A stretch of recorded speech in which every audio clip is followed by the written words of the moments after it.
perdido.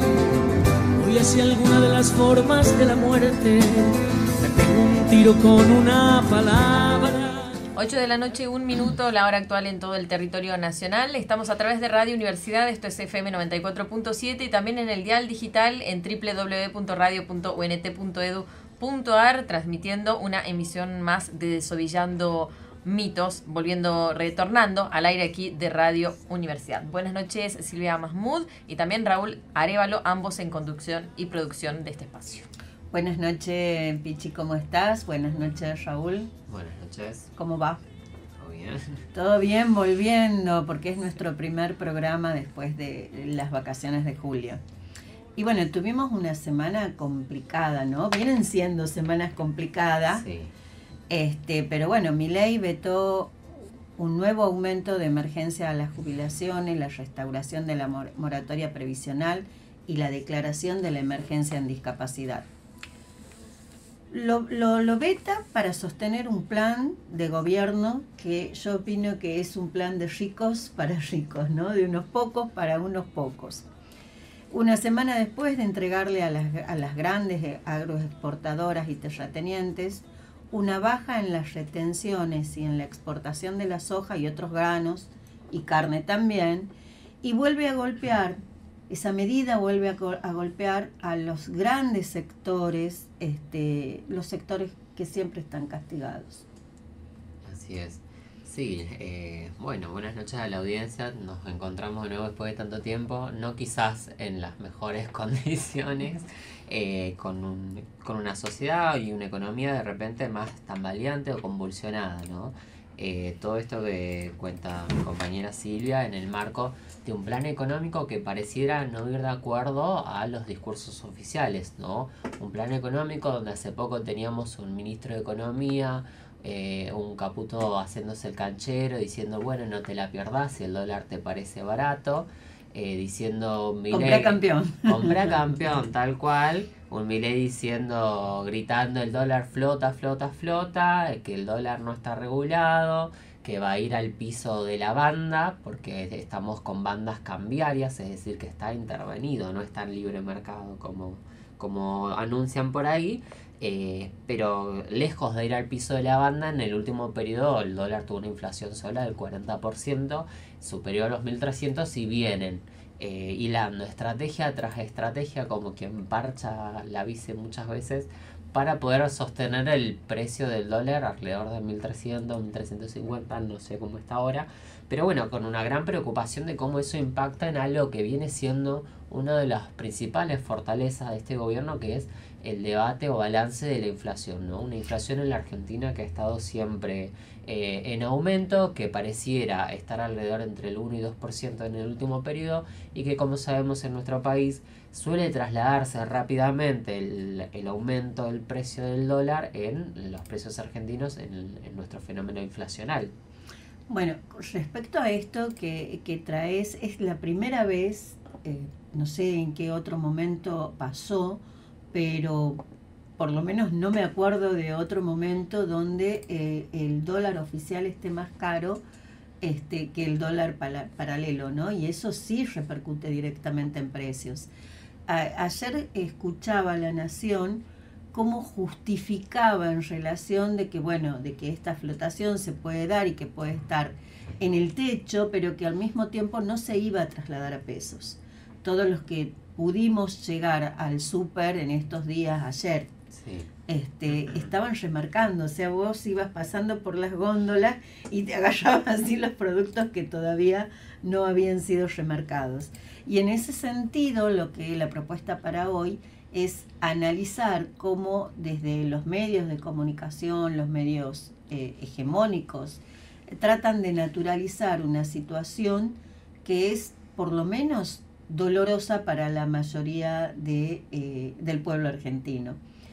¿Cómo funcionan esos medios de comunicación? ¿Cómo elaboran la producción de hechos y sentido? Que están convertidos en actores políticos, ¿no? Porque construyen sentido y por ahí ya se deja de comunicar y pasan a difundir, pero esa difusión tiene que ver con intentar poner una realidad para naturalizar lo que se está viviendo, en el sentido que siempre, como son corporaciones, parte de esos grandes grupos económicos que son prácticamente los dueños de la Argentina, necesitan sostener ellos un tipo de política, y para eso tienen una ideología determinada que pueda sostener esa política y sostener esos medios de comunicación, naturalizando, por ejemplo, esto que yo te decía, que lo escuché ayer en La Nación, que no va a pasar nada, no va a pasar nada en relación a la inflación, porque está todo controlado y es la medida que el gobierno quiere hacer por los argentinos, ¿no? La medida que se va a llevar a cabo, y no va a pasar nada. Entonces naturalizan o pretenden naturalizar una situación que por ahí no tiene que ver con la realidad. Sí, hay lecturas nada ingenuas o inocentes alrededor de qué es lo que está pasando. Cabe aclarar que también estamos hablando de los medios, hay como distintos medios, de distintos niveles de medios, de distinta capacidad de alcance, de difusión, medios más independientes y medios que son efectivamente un grupo económico pilar de sostener intereses para algo que sí sería una casta en nuestro país, y que por supuesto adquiere un lugar donde esos discursos toman un lugar de representación en el imaginario colectivo, y más en el contexto de una crisis de representación. Bueno, por suerte van llegando nuestros invitados, hoy tenemos expertos en el tema para que podamos pensar un poco más esto de, bueno, realmente hay un rol muy importante que están jugando hoy los medios económicos, pero sobre todo los más grandes, que son grupos económicos poderosos, en la creación y transformación de la realidad como creadores de sentido. En eso que vos hablas de construcción de sentido y que instalan esos sentidos, es una desmentida de la percepción, ¿no? Porque lo que percibimos pareciera ser que no es, y naturalizamos lo que no es, lo que no está pasando y que nos empieza a parecer bien, o por lo menos le parece bien, o es lo que se puede, o es lo que hay a la mayoría de los argentinos. Bueno, presentamos a nuestro invitado. Así es, estamos, recordemos, en el aire de Radio Universidad en FM 94.7, y si no están en Tucumán o prefieren conectar en el dial digital, en radio.unt.edu.ar. Estamos transitando por una emisión más de Desovillando Mitos. Hoy arrancamos a las 20 horas con un programa que tiene que ver con medios de comunicación en la construcción de sentido, para poder discutir sobre la disputa de sentidos a partir justamente del rol de los medios de comunicación en la construcción de la realidad y su interpretación. Y bueno, en esta emisión del día de hoy, la presencia de Sebastián Pizarello, licenciado en Ciencias de la Comunicación, docente en la Cátedra de Comunicación Radiofónica, Comunicación Alternativa en la carrera de Ciencias de la Comunicación, a cargo de la optativa Comunicación, Memoria y Derechos Humanos, director de Metacrisis, medio de comunicación digital de Tucumán. ¿Cómo estás? Bueno, después de toda esa presentación, ¿cómo estás? ¿Qué se siente? Bien, perdón por la demora, pero bien, cansado, ha sido un día largo, perdón por lo de la semana pasada, de situaciones de la vida cotidiana que nos... Totalmente disculpados. Que nos han pasado, pero bueno, acá estamos, gracias por la invitación.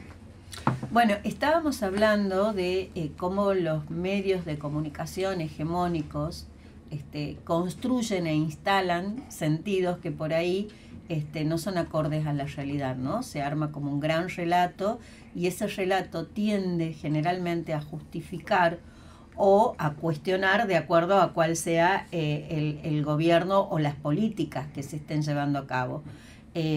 Son grupos económicos que sostienen un programa político neoliberal, para llamarlo de alguna manera, que tiene que ver, ese programa político tiene que ver en gobernar para pocos y que pocos sean los beneficiarios. Bueno, hablábamos de eso con Raúl recién, trayendo lo que está pasando en la última semana, y cuáles son las estrategias desde la comunicación, desde estos medios, para naturalizar situaciones que no son buenas para la mayoría de los argentinos. Bueno, la verdad que es un tema muy interesante porque nos pone de lleno a discutir la realidad, ¿no? la situación actual de lo que está pasando, no solo en el país, porque esto no es un fenómeno que se circunscriba o un fenómeno que se circunscriba a la Argentina, sino que justamente lo que está sucediendo es un fenómeno global, digamos, para pensar en la sociedad occidental al menos, ¿no?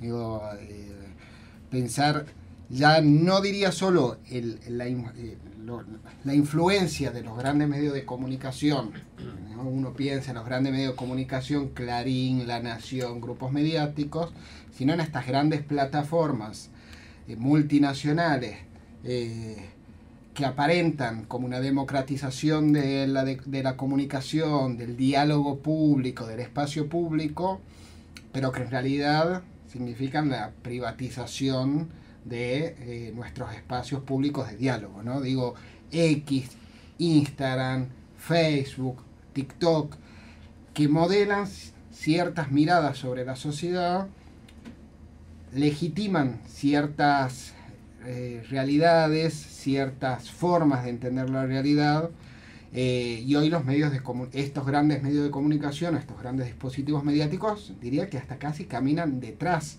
de eso, ¿no? Yo recuerdo hace unos años cuando TikTok empezó a funcionar con mucha fuerza en la Argentina, que circulaban discursos de legitimación de Videla, algo que nunca los medios de comunicación en la Argentina llegaron a hacer, ¿no? Siempre podrían haber sido críticas más ¿no? de teoría de los dos demonios, la idea de un crisis, ¿no? Pero nunca una legitimación del terrorismo de Estado tan explícito como lo que pasaba en estas plataformas, que a través de, además, dispositivos como el meme, ¿no? Dispositivos que aparentan, digamos, también ser humor o chiste, y fueron cambiando nuestros ejes de conversación. Entonces digo, aparece acá como una situación que además, lo otro novedoso creo que está sucediendo, es que ya no son los medios de comunicación solamente los que instalan eso, sino que tenemos el poder en su descarnado del presidente de la nación diciendo cosas que hubiesen sido impensables, ¿no? Sí. Tienen menos filtros que de hecho los periodistas de los grandes aparatos de comunicación. Digo, las cosas que dice el presidente no las dice ningún periodista por lo menos que se ufane de ser periodista, ¿no? Entonces me parece que ahí aparece también algo novedoso, el poder más desnudo, más ¿no? Yo creo que nunca nos hubiésemos imaginado un presidente diciendo las cosas que dice, ¿no? Usando conceptos como mandriles, insultando y cosa que cuesta incluso que las repita, ¿me entendés? Pasa un montón, es como un gran debate repetir, citamos o no textualmente lo que dice el presidente, porque te genera algo que decís, no puedo decir esto, ¿no? Pero me parece que también él ha ganado las elecciones, entre otras cosas, por situaciones que venía acarreando los diferentes gobiernos en la Argentina, que no pudieron resolver las grandes necesidades de las grandes mayorías. Pero respecto a Milei, propiamente dicho, él desde esa bestialidad es que impuso en apariencia, ¿no? Como un discurso crudo pero sincero. Entonces, desde esa brutalidad y con ese afano que tiene de decir las cosas, es como que él legitima que eso que él está diciendo, más allá de la forma, es lo correcto, ¿no? Y lo legitima y se instala. Y bueno, y esto de que decíamos recién, de que los medios son los que terminan naturalizando eso que dice el presidente de la nación, porque los grandes medios hegemónicos no lo cuestionan. Sí, lo interesante de Milei es que llega con un discurso, digamos, por fuera de lo que sería tal vez uno diría del poder, ¿no? Y hoy encarna el poder fáctico y real, ¿no? Fáctico, real pero sin embargo, como si él estuviera por fuera de ese poder, ¿no? Es un proceso interesante tal cual. El que realiza para poder situarse de fuera y poder hacer una crítica hacia lo que él representa, digamos, sin representarlo.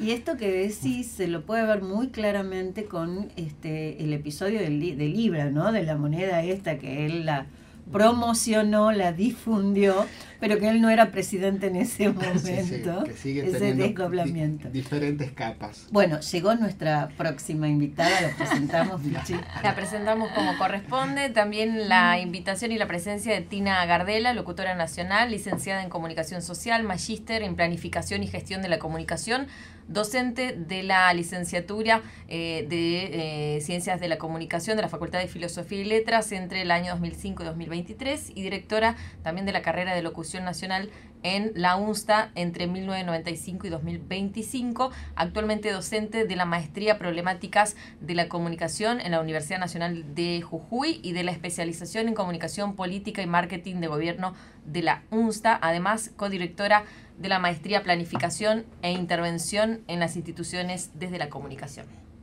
Buenas noches, Tina. ¡Qué presentación! Respira, Pichi querida. Aprendí de vos. Claro, después de eso estamos totalmente apabullados, no sabemos. Yo siempre me siento así para cuando nada. venís vos No, ¿Y Silvia. ahora qué digo? Para mí un gusto y para mí siempre un desafío porque siempre decimos con Seba, ¿cómo no decir lo mismo? Es decir, no hay derecho a que la gente, los escuchas o televidentes o usuarios, como lo que sea, siempre escuchen lo mismo. Entonces, que nada ha cambiado. La comunicación va a seguir siendo siempre lo mismo, vamos a ir nosotros retóricamente diciendo ahí por el mundo tenemos la verdad. Lo que hizo Milei o este gobierno o esta derecha, hay tantas discusiones o estos gobiernos neofascistas o fascistoides, lo que quieran, no es esa la discusión. Lo que han hecho es interpelarnos, porque como vos bien lo dijiste, no solamente que a Milei lo han elegido por un 50 y tanto % y tiene un núcleo duro que no baja del 30-35%, sino que aún a pesar de todo esto que decía Seba, mantiene ese esperanza, la verdad que es una palabra demasiado bonita, digamos, para ponerla así, pero mantiene cierta expectativa, diría, ¿no? Cierta expectativa acerca de lo que puede ser este gobierno. Entonces nosotros, desde la comunicación, tenemos que replantearnos mucho el pensar de qué manera lo nuestro penetra en la vida cotidiana, así como lo del gobierno de Milei penetra en la vida cotidiana. Porque lo que se capturó es un sentido común. Y nosotros desde la comunicación no pudimos, no supimos cómo hacer para que ese sentido común. Entonces, tenemos que empezar a tener más atención en la vida cotidiana. Voy a contar una anécdota bien de ayer en un cumpleaños. Una amiga me dice que su nieta, una amiga progre, llamémosle así, en las amistades que uno tiene, ¿no es cierto? Que su nieta le dice, ay, abuela, bueno, voy a estudiar esto, el otro, qué sé yo. Ay, pero eso te gusta, vos no. Dice, a mí lo que me gusta es medicina. Pero abuela, dice, son 7 años, y después 9, 10. Y yo quiero casarme, quiero formar una familia, quiero tener hijos. Susanita, absolutamente. ¿Qué diríamos nosotros ahí? El discurso hegemónico, ¿no? Los estereotipos. Bueno, ni entremos en cuestiones de género, porque ya... Pero también tenemos que plantearnos, ¿no son estas respuestas ante la orfandad que tienen hoy nuestros jóvenes, ante la vulnerabilidad en la que se sienten? ¿No será que están volviendo a la familia porque no encuentran cobertura, no encuentran cuidados en esta sociedad? O sea, no hay una crítica a Milei con la discapacidad, con los jubilados, pero hay estas cosas. Yo puedo llamarle como lo primero que se me lo voy a confesar, lo primero que yo dije es, uy, qué retroceso. Yo estaba pensando y exactamente apenas lo lo dije, mismo. me tenía ganas de cachetearme, ¿no? ¿Con qué derecho yo puedo decirle a una jovencita que eso es un retroceso? ¿No será que no le hemos dado, no le estamos dando como sociedad otras posibilidades? O sea, me parece que tenemos que empezar a pensar en esos desplazamientos de análisis, corrernos un poco de nuestras estructuras, ¿no? tan rígidas a veces, y empezar a ver qué es lo que está pasando ahí, como para que esas escenas de la vida cotidiana puedan ayudarnos en estas disputas que son más micros que los macro. Nos plantean cosas macro y que nosotros queremos contestar con cosas macro. Me parece que si no sabemos muy bien qué hacer, lo que sí sabemos que no hacer es contestar en espejo, ¿no? Es decir, no de igual, no aparato con aparato, reel con reel, violencia con violencia. Sí, lo peor que nos puede pasar es eso. Y encontrar, como digo, en estos pequeños espacios de la vida cotidiana, de los encuentros, de los almuerzos, de las mateadas, de los programas de radio, encontrar por ahí las palabras, los sentidos que puedan volver a convocarnos sin que nadie se sienta excluido. Porque no solamente los jóvenes no están con nosotros, sino que hay mucha gente que estuvo con nosotros y ahora no está. Y nosotros tenemos que tratar de que esa gente que sí nos conoce, que sabe de nuestras intenciones, vuelva a creer en nosotros, vuelva a estar con nosotros. Sí, me encanta, me hace pensar un poco la importancia de algo nuevo instituido firmemente, ¿no? Voy a hacer algo muy ñoño, que es citar a Castoriadis, pero que me encanta, que dice: la tendencia a repetir lo instituido no cuestionado puede cambiarse en la medida en que emerge lo establecido de otro modo.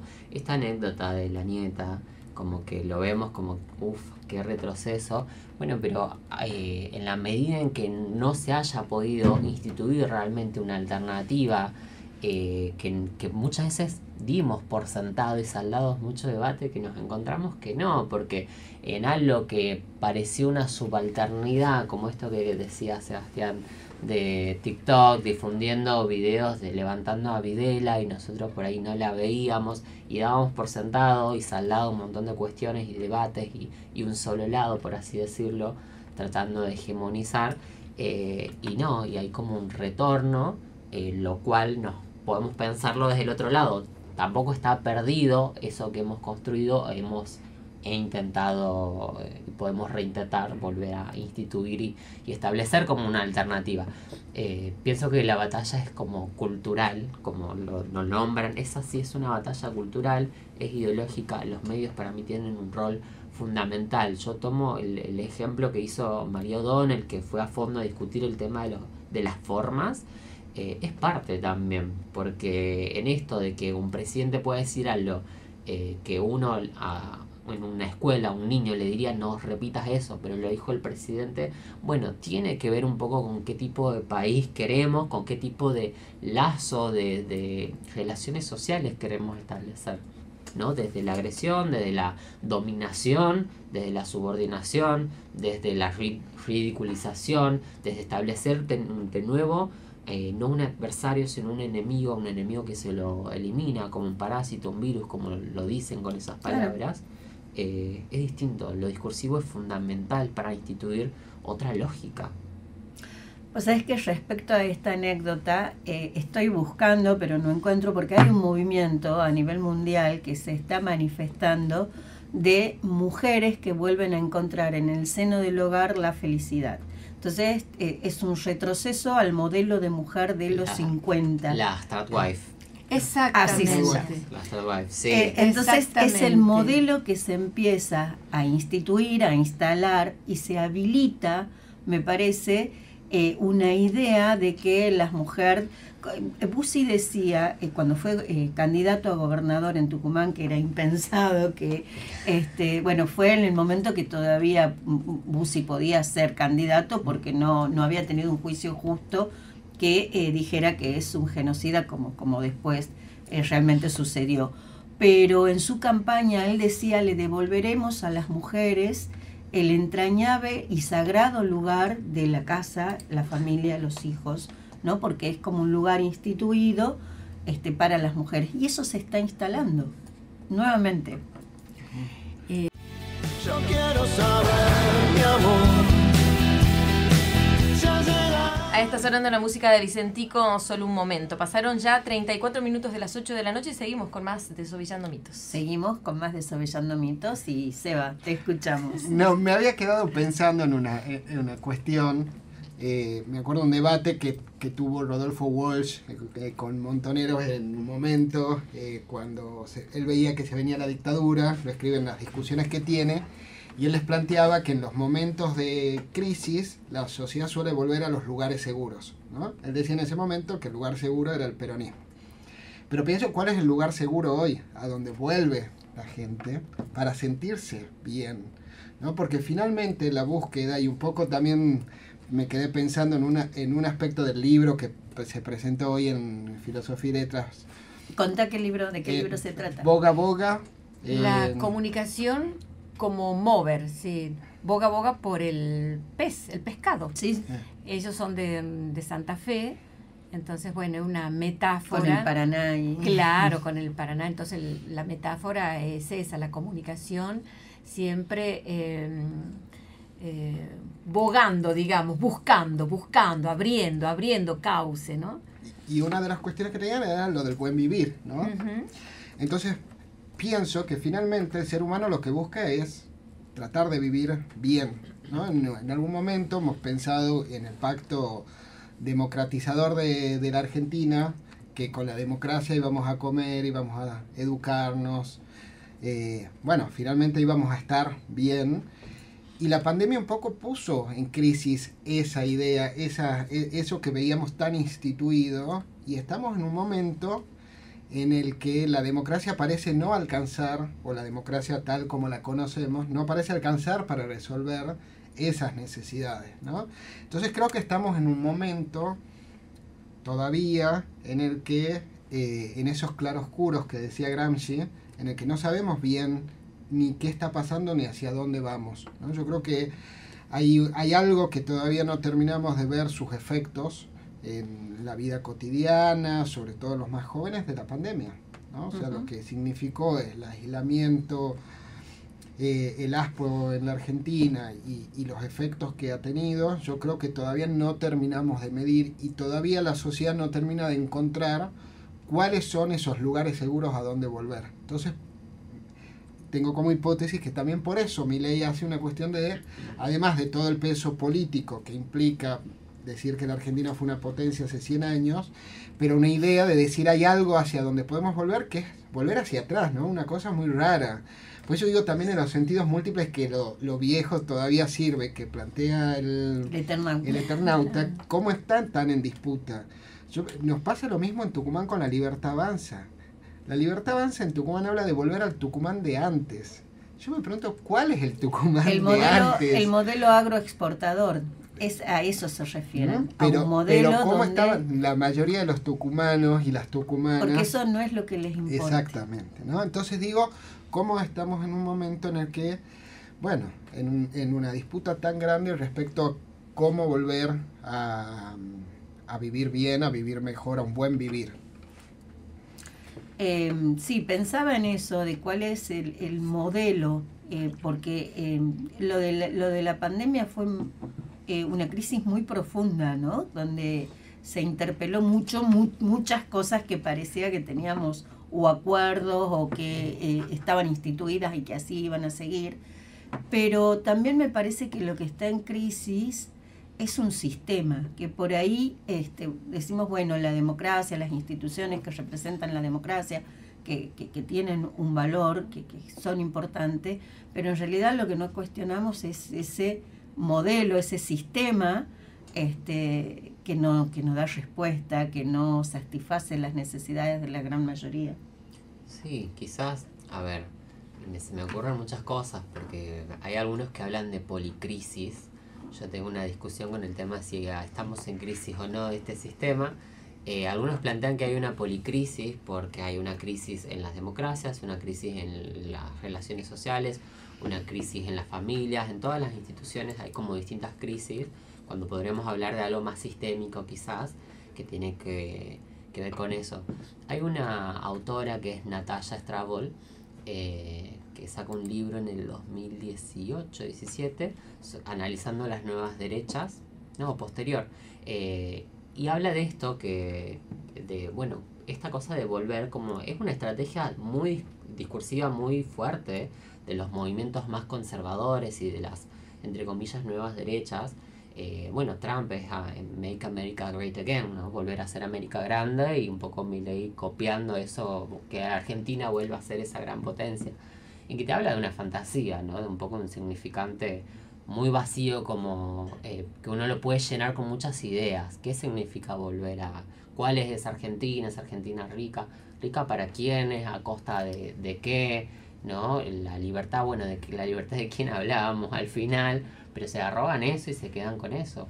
Sí, pareciera ser que el lugar ideal es volver 50 años, 80 años atrás, si no es más, y que es ese lugar de donde no había derechos, donde no hubo conquista, donde no se cambió, y que todo lo que tenga que ver con cambio desde los sectores populares está totalmente, como es que le dice ahora el gobierno, lleno de parásitos.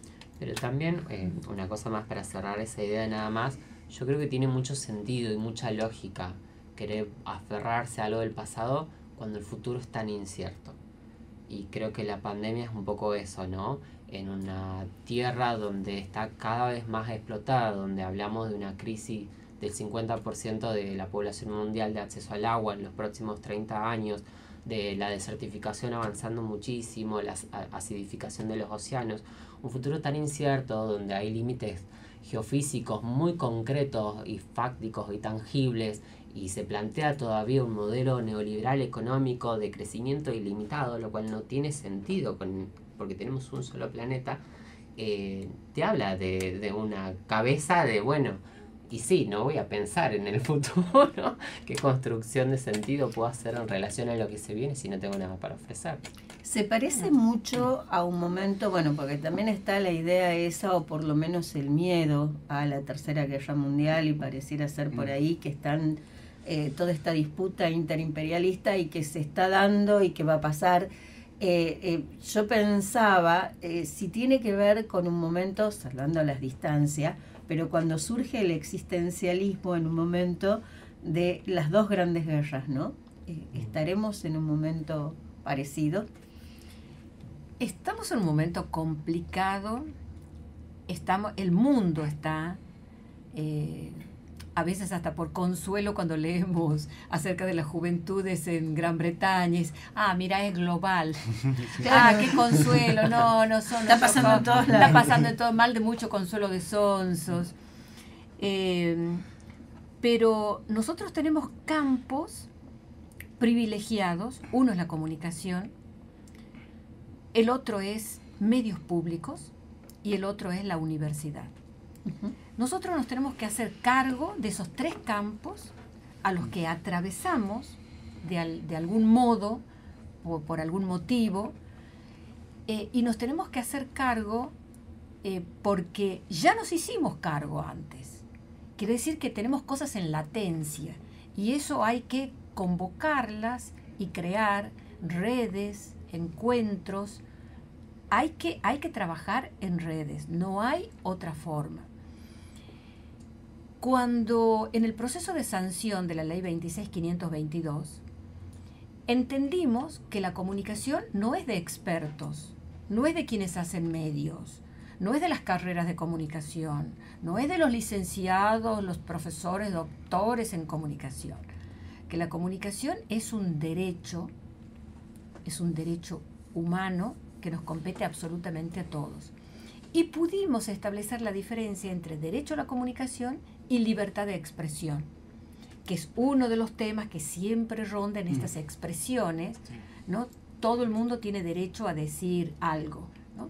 Entonces, la libertad de expresión no está por encima del derecho a la comunicación, Pero esto no solamente porque lo decimos nosotros, sino porque jurídicamente está establecido con artículos y todo, que la libertad de expresión está debajo de ese paraguas que es el derecho a la comunicación.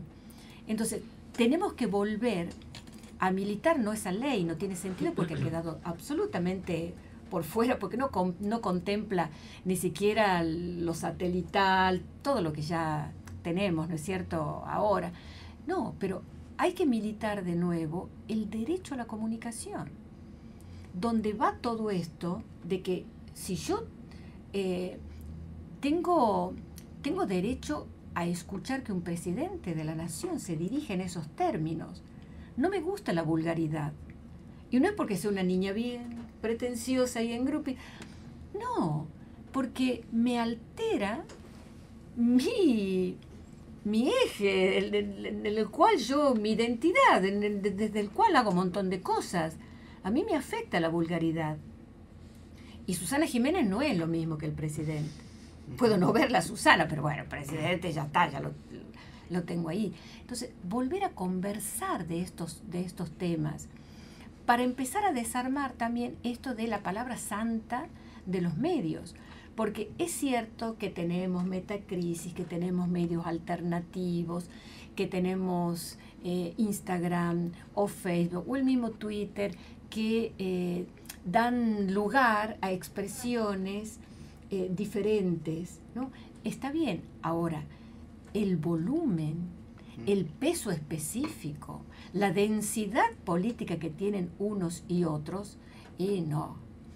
La llegada, diría el tucumano, la llegada es diferente, Entonces, ¿cómo trabajamos nosotros ese tipo? Y poniéndonos, corriéndonos del lugar de jueces, que nos encanta. Esto está bien, esto está mal. Esta chica, ¿y qué le pasa? Es un retroceso. ¿Por qué quiere ser Susanita? Cuestionarnos verdaderamente nuestro lugar de estar en una centralidad, ¿no es cierto? Bueno, digo radios públicas. Ahora que se viene un desguace absoluto, lo único que nos va a quedar son las radios universitarias. Dentro de poco, el único medio público que vamos a tener son las radios universitarias. Hay que militar ese espacio. Hay que defender. Yo, cuando me dicen, hay defender la universidad pública, me viene esta cuestión de la resistencia.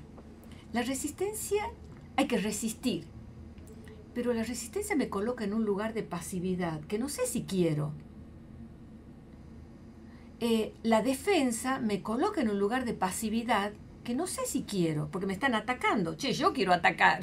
Alguna vez quiero que me toque a mí atacar. Siempre defendiéndome, siempre resistiendo. La miércoles. No. Entonces, ¿y si cambiamos la defensa de la universidad por el cuidado de la universidad pública? Hay que cuidar la universidad pública. Hay que cuidarla, es decir, para generar pertenencias. Hay que volver a transitar amorosamente lo público, por ejemplo, la universidad.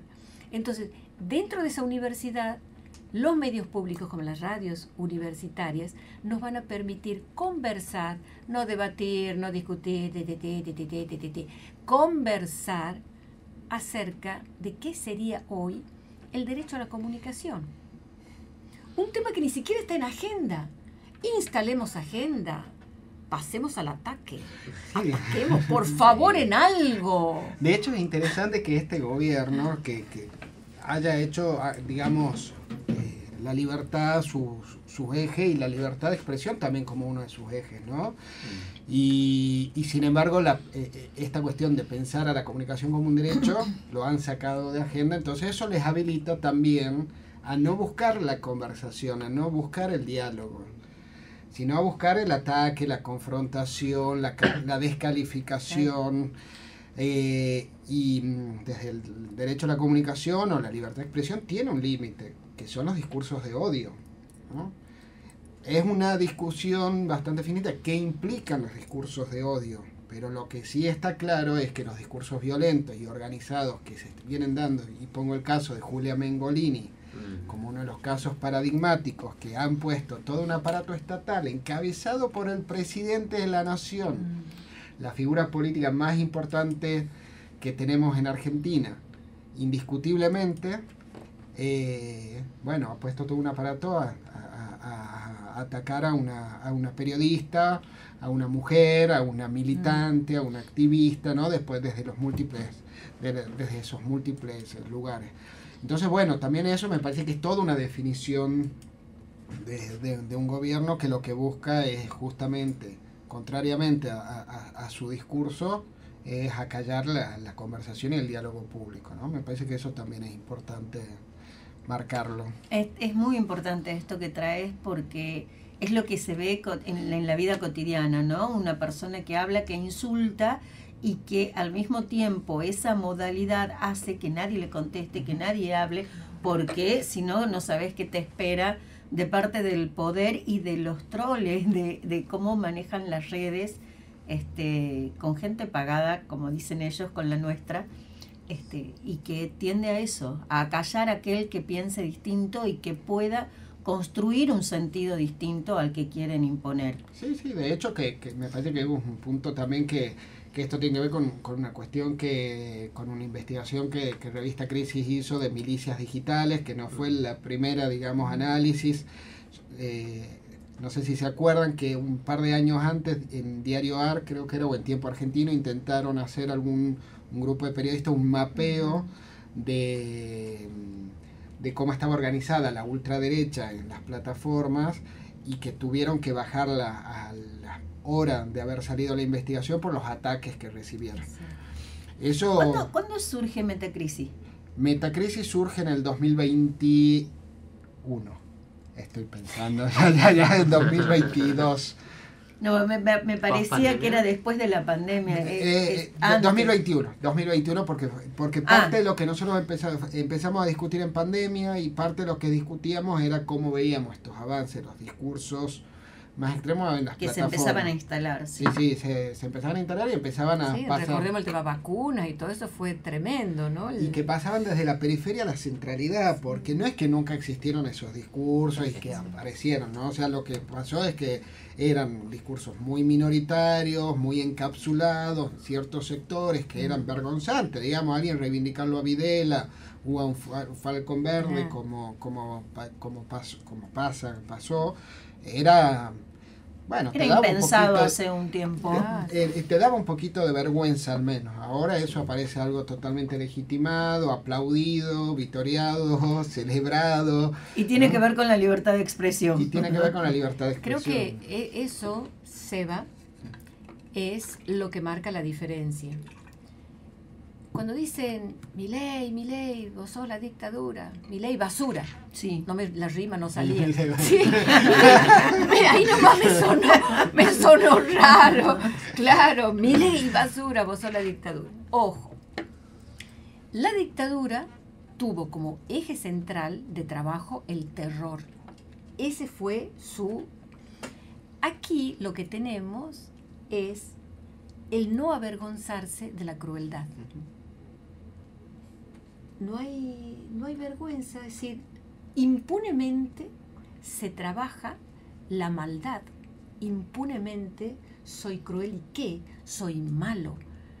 Entonces, ahí sí nosotros tenemos que ver que tratamos en comunicación al menos, porque cuando nosotros hablamos de comunicación, hablamos de disputas, de conflictos, de tensiones, no romantizamos nada.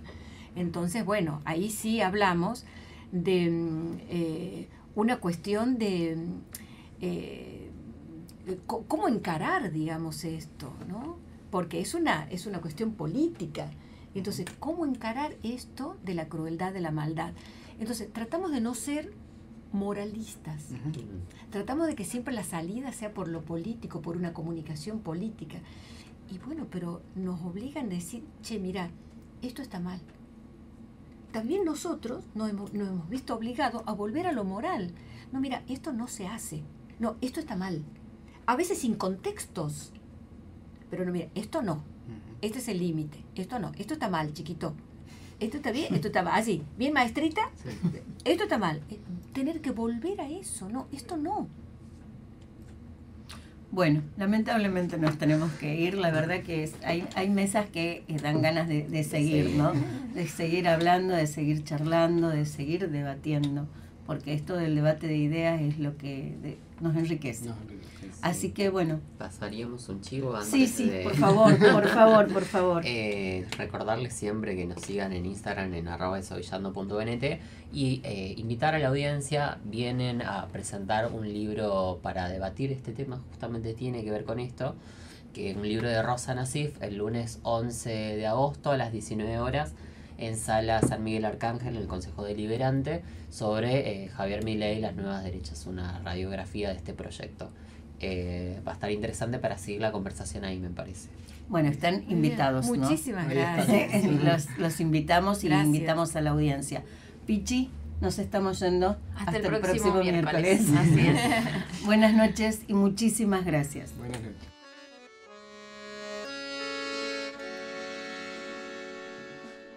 Prima de mi corteza, duda morena que me tiñó la piel. Sí que sabes aparecerte